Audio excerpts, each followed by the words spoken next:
যশোরের মনিরামপুর, অভয়নগর ও কেশবপুর এবং খুলনার ডুমুরিয়া ও ফুলতলা উপজেলার অংশ নিয়ে গঠিত ভবদহ অঞ্চল।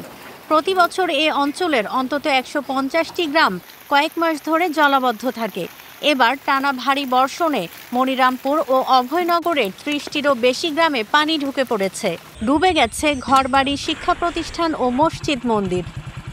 বৃষ্টির পানি জমে ভবদহ অঞ্চলের ৫২টি বিল প্লাবিত হয়েছে। বিল উপচে পানি ঢুকছে আশপাশের গ্রামগুলোতে।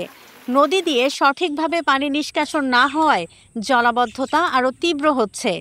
মুক্তেশ্বরী, টেকা, শ্রী ও হরি নদ নদীগুলো পলি পড়ে নাব্যতা হারিয়ে ফেলেছে। আমাদের এই যে যে অবস্থা, রান্নাঘর, গরু বাছুর সবকিছু অনবস্থায় বিক্রি করে দিতে আছে।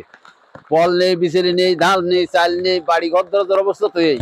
এখন নিজেরা কোথায় থাকবো তাই তো আমরা বলতে পারতেছি না। আমাদের জীবনে অনেক সমস্যা আছে, আমরা চলাফেরা করতে পারছি না। ঘরে খাদ্যের সমস্যা, খাদ্য নেই, পায়খানা প্রস্রাবের কোনো সমাধান নেই, গরু বাছুর গোয়ালি রাখতে পারতেছি না, জল সরার কোনো ব্যবস্থা নেই। এইভাবে জল থাকলে আমরা বাড়ি ঘরে থাকতে পারবো না। আমরা আর এই দুর্ভোগ কতদিন পোয়াবো? আমাদের এই যে ঘেরাওয়ালারা যে কাজ করেছে, পানি সরার কোনো পথই নেই।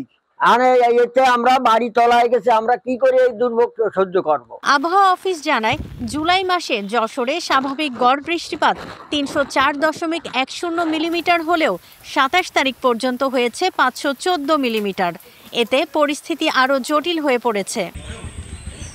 পানি উন্নয়ন বোর্ড যশোর কার্যালয়ের নির্বাহী প্রকৌশলী পলাশ কুমার ব্যানার্জি জানান, ভবদহ স্লুইস গেট দিয়ে বিদ্যুৎ চালিত সেচ যন্ত্রের মাধ্যমে পানি বের করা হচ্ছে।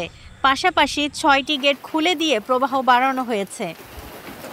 তিনি আরও জানান, আগামী মাস থেকে সেনাবাহিনী ভবদহ এলাকার পানি নিষ্কাশনে ৬টি নদীর প্রায় ৮১ কিলোমিটার খনন কাজ শুরু করবে।